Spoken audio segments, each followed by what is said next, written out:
19वीं सदी का फ्रांस एक ऐसा समय जब दृष्टिहीन होना जीवन को सीमित कर देने वाला सत्य माना जाता था। उसी दौर में एक ऐसा व्यक्ति जन्म लेता है जिसने न केवल इस धारणा को तोड़ा बल्कि पूरी दुनिया की सोच बदल दी। उसका नाम था लुई ब्रेल। एक ऐसा नाम जो आज स्पर्श के माध्यम से पढ़ी जाने वाली भाषा का पर्याय बन चुका है।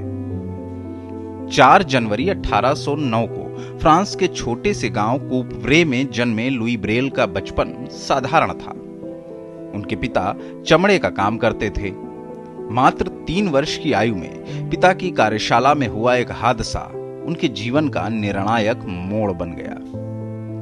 आंख में लगी चोट ने संक्रमण का रूप लिया और कुछ ही समय में दोनों आंखों की रोशनी चली गई।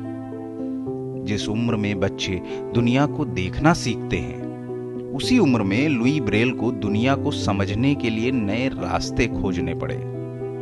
लेकिन दृष्टिहीनता ने उनके भीतर निराशा नहीं बल्कि सीखने की तीव्र इच्छा पैदा की।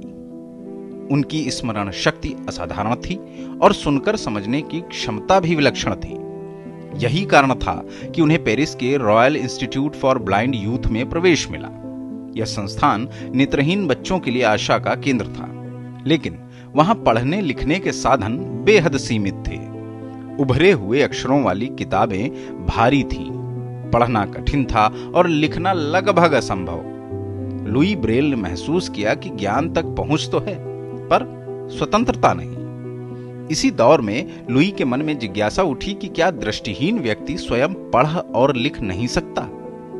क्या शब्दों को आंखों की जगह अंगुलियों से महसूस नहीं किया जा सकता? इसी दौरान उन्हें सेना में प्रयुक्त नाइट राइटिंग प्रणाली के बारे में पता चला, जिसे अंधेरे में सैनिकों के संचार के लिए बनाया गया था।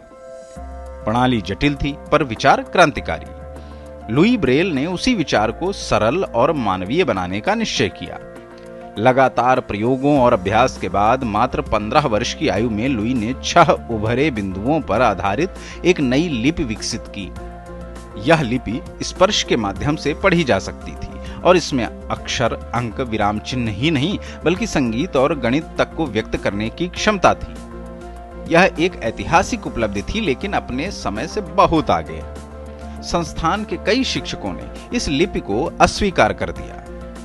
लुई ब्रेल स्वयं उसी संस्थान में शिक्षक बने, पर उनकी प्रणाली को जीवन काल में वह मान्यता नहीं मिली जिसकी वह अधिकारी थी। वे बिना विरोध और शिकायत के अपने काम में लगे रहे। उनका लक्ष्य प्रसिद्धि नहीं बल्कि सुविधा और समानता था। 6 जनवरी 1852 को मात्र 43 वर्ष की आयु में क्षय रोग से उनका निधन हो गया। ऐसा प्रतीत हुआ मानो यह कहानी यहीं समाप्त हो गई, लेकिन वास्तव में यहीं से इसकी शुरुआत हुई।